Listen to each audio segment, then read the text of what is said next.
If we want to improve our service, we must first learn to check our motives. Have you ever noticed how difficult it is to have pure motivation?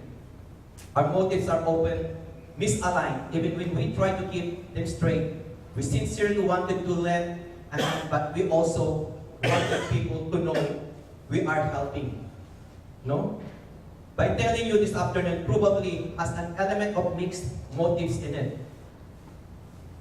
As best we can, we really need to get a reason for serving straightened out. It is the Lord God we serve, not man. Don't serve to impress others, okay? Or to try to gain favor with God.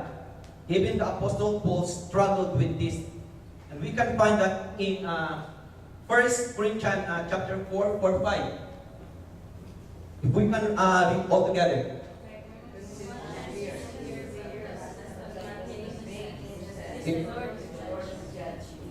Therefore, judge nothing before the appointed time. Wait until the Lord comes. He will bring to light what is hidden in darkness, and he will expose them what is heart. At that time, we will receive the praise from God. Amen. My brother and sister, when we face with this mother's mix of motives, Jesus asked a question, di ba? To reveal what she was thinking. Ano bang sabi ni Jesus? What is you want? Sinabi niya kagad, di ba? What is you want? A truthful answer to this same question can help you and I in our serving as well. What is your want?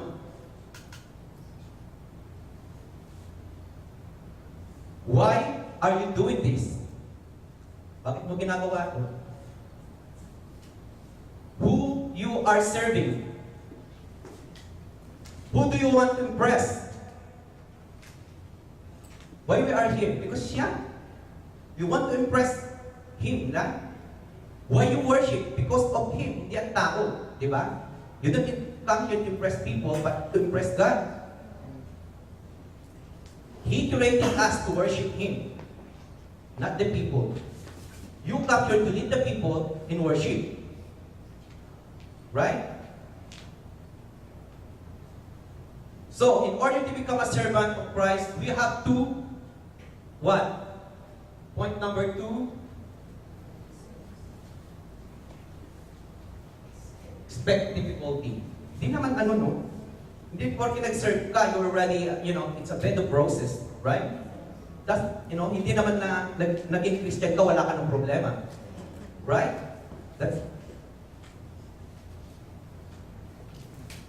So, after Salome boldly makes her request, Jesus responds rather bluntly, "You don't know what you are asking."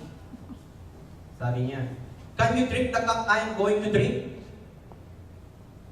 Jesus is really saying, you don't have a clue what you're asking. Sometimes we ask, but we don't have really, hindi natin alam kung ano yung inaas natin, right? The word cup was a symbol of suffering, of affliction. In the Garden of Gethsemane, Jesus prayed, di ba?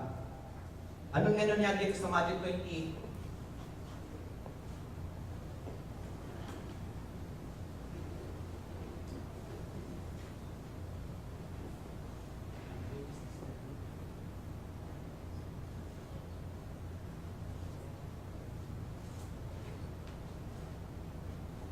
Okay, if you have your book, your Bible with you, in Matthew 26, verse 39, going a little farther, he fell with his face to the ground and prayed, "My Father, if it is possible, may the cup be taken from me, yet not as I will, but as you will."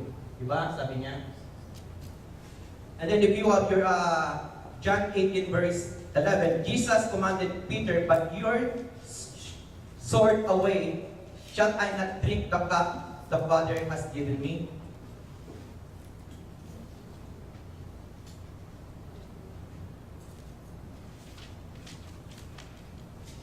Interesting, both James and John answer this point this question with complete confidence by saying, anong sinabi? We can. I think they were a little too eager in their response.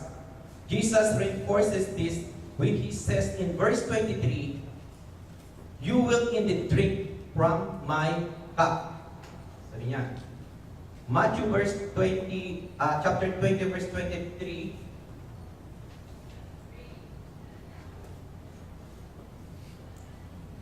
Jesus said to them, you will indeed drink from my cup, but to sit at my right or left is not for me to grant. These places belongs to those for whom they have been prepared by my Father. Amen. So, they wanted glory, but Jesus tells them to get ready for some grief or difficulty. Diba? While we don't always know in advance how much we're going to suffer, we do know that if we're serious about following Christ and serving Him wholeheartedly, we will face what? Difficulties. Philippians chapter 1:29, for it has been granted to you on behalf of Christ, not only to believe in Him, but also to suffer what? For Him. Diba? James didn't suffer long, but he lost his life as the first of the 12 to be martyred. Diba? Yan ay nasa Act 12:22. He had James, the brother of John, put to death with sword. Right?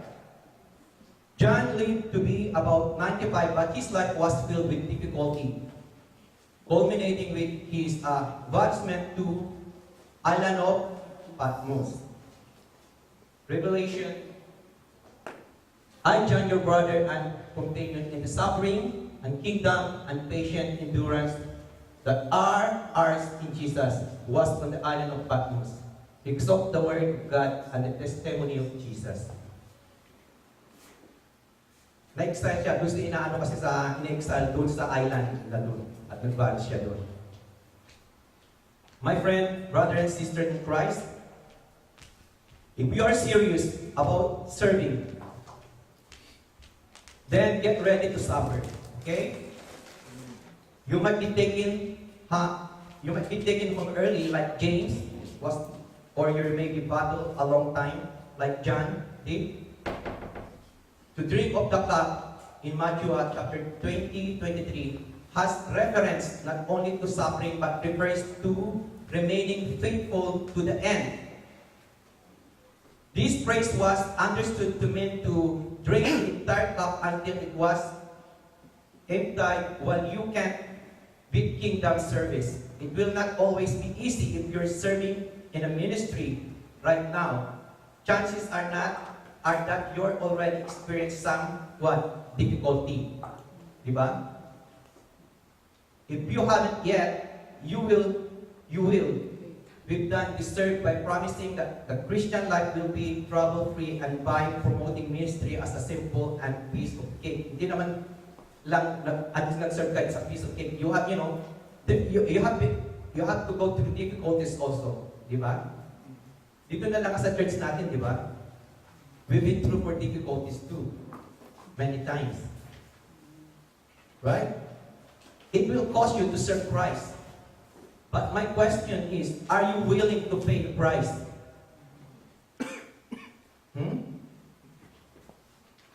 Ministries often struggle, but it is worth it. Diba? Hindi masasayang yung time mo. If you sense yourself wanting to pull back, or find yourself wondering if your ministry matters, allow the words of Corinthians to encourage you. I feel like 1 Corinthians 15:58, anong sabi niya? Therefore, my dear brothers and sisters, stand firm. Let nothing move you. Always give yourself fully to the work of the Lord, because you know that your labor in the Lord is not in vain. Right?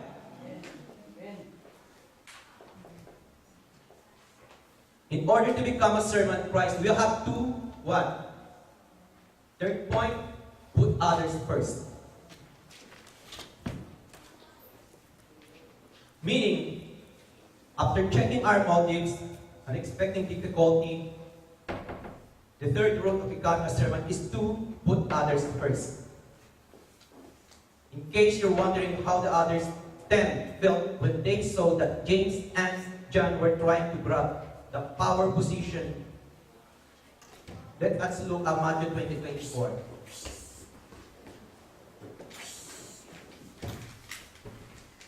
When the 10 heard about this, they were indignant with the two brothers. Diba? The words indignant here means to get greatly afflicted. They were really mad that these two were using a relative of Jesus to get special treatment, and they were going to give up the top spot without a fight. They weren't applied by the brothers' lack of understanding of true servanthood. They were mad that these two got to Jesus first. The spiritual attitude of the 10 was not any better than that of the two. Have you ever noticed how easy it is to be angry at the sin when we see in others, while we indulge in the same ones ourselves?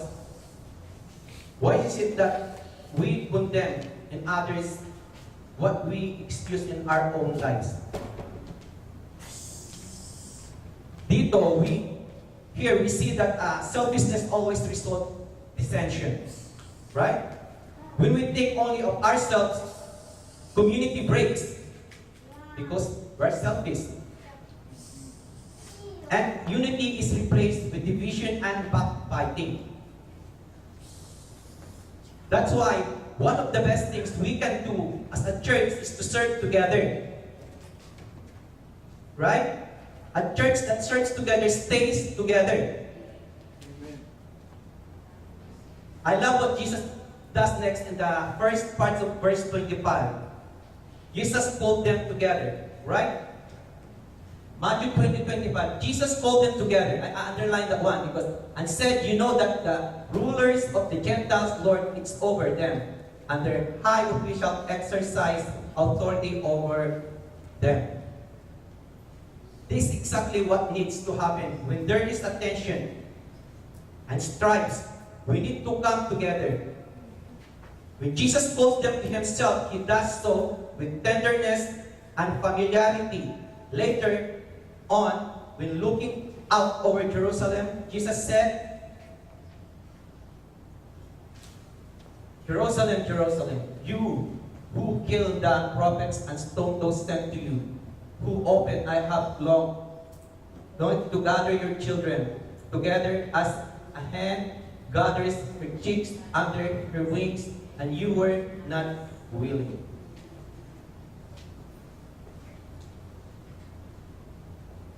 How open, sabi niya, I have longed to gather your children together as a hen gathers her chicks under her wings, but you were not willing. Ano bang sinabi? Jesus is gathering His children together. Yeah. Holding them close like a hen under her wings. Parang I picture Him calling a handle and saying something like this. Parang sinasabi ng Panginoon, my children, please come here. Diba? Let's form a tight circle. Get a little closer so you can hear what I'm about to say. Gusto niya na magkakalapit tayo para nakiintindihan natin, para narinig natin ang kanyang sasabihin. Right? He knows their default system are set on selflessness. Alam niya. And so He calls them together. He doesn't take the two brothers aside and blast away, nor does He slam them for being indignant. He brings them back to community. Binalik niya sa community, di ba? And then give them a lesson in how differently things are to run in His kingdom. Right? There's a sharp contrast between the servanthood philosophy of the Savior and the world system in which they live. And even now, the world that we live. You know that the rulers of the Gentiles lord it over them, and their high officials exercise authority over them. The word's way teaches that we should spend all our energy to get to the top, and then when we get there, we can push others around. Pero ang Panginoon hindi ganun. Right? He humbled himself. The disciple knew the Gentiles' model of authority very well. History was filled with tyrannical kings and brutal provincial agents who showed little regards for the Jewish people. When Jesus reminded them that seeking power was a Gentile or pagan practice, he was in essence telling them they should not operate this way. Hindi dapat sila ganun mag-operate. Rabbi often used Gentiles illustrations as a negative examples. It was mentioned in verse 26, Matthew, begins with a rebuke as Jesus reframes their understanding. Sinabi niya doon, not so with you. Matthew chapter 2, 26. Not so with you. Diba? Instead, whoever wants to become a great among you, you must be your servant. A Christ follower must not operate this way. The meaning here is, it shall not be, or it must not be. In the family of God, there is only one category of people servant. Notice the rest of the verse, and verse 26. Instead, whoever wants to become great among you must be your servant. And whoever wants to be first must be your servant. Sabi na sa 27. This was a countercultural and radical teaching for Jesus to define greatness in terms of servanthood. Because, slaves were considered to be a socially inferior. Diba? Even the few masters who believed that slaves were theoretically equal would not go as far as Jesus did when he inverted the role of master and servant. If the disciple wanted to be a leader in his kingdom, the first had to become servant. Okay? What is servant? Ano ba ang servant sa inyo?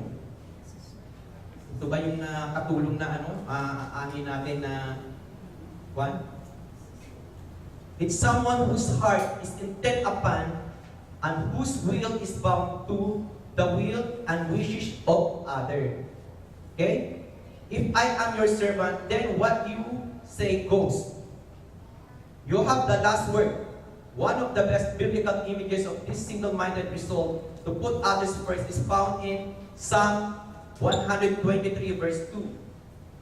As the eyes of slaves, what? Can we read all together? The eyes of slaves look to the hand of the masters. The eyes of the faithful slave look to the hand of her mistress. So our eyes look to the Lord our God, that He will show us mercy. When the master moves his finger in command, the servant simply obeys, right? A true servant is one who has learned to subdue the defiant authority of a self and to subject the will to the wishes of other. What God says goes. When God says, when God says jump, dapat ang pa natin? We should say what? How high, Lord? How high? Gaano kataas, Lord? Hindi yung paano, Lord. Diba? Paano, Lord? Dapat, ang natin, is mas maano pa. Diba? Mas mataas pa. Here's the principle. If we want to become a truly great, then we must give our personal rights and serve others. Okay? Kailangan natin yung mga personal na natin. If we want to become a truly great in serving the Lord, then we must give our personal rights and serve others. We need to be repeatedly reminded that our central ambition should be to minister to people. Okay? Not to be admired by them. Have you ever noticed how a conversation with Jesus usually doesn't turn out the way we thought it would before it began? We have so many things that need to be changed in our lives because we're more focused with the work, and most of our care to admit. God ways are very different than our ways. Sa kanyang pagsilbi, di ba? God ways are very different than our ways. Here are a few contrasts just from the book of Matthew.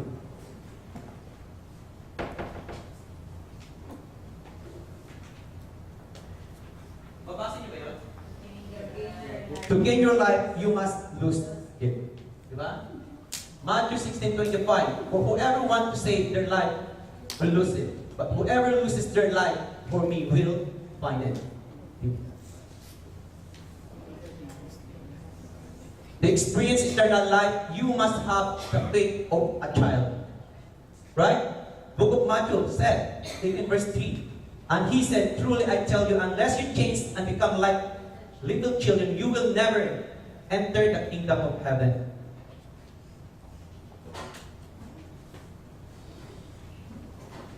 To receive, you must first give. Siyempre, to receive, you must first give. Alam naman, take ka na lang ng take, di ba? You never give, right? Matthew 19 verse 20, Jesus answered, if you want to be perfect, go sell your possession and give to the poor, and you will have treasures in heaven. Then come, follow me. Right? To be great, you must be a servant. Matthew 20:20 says, not so with you. Instead, whoever wants to become great among you must be your servant. Okay, we're only becoming a servant, follow the example of Jesus. My friend, Jesus does not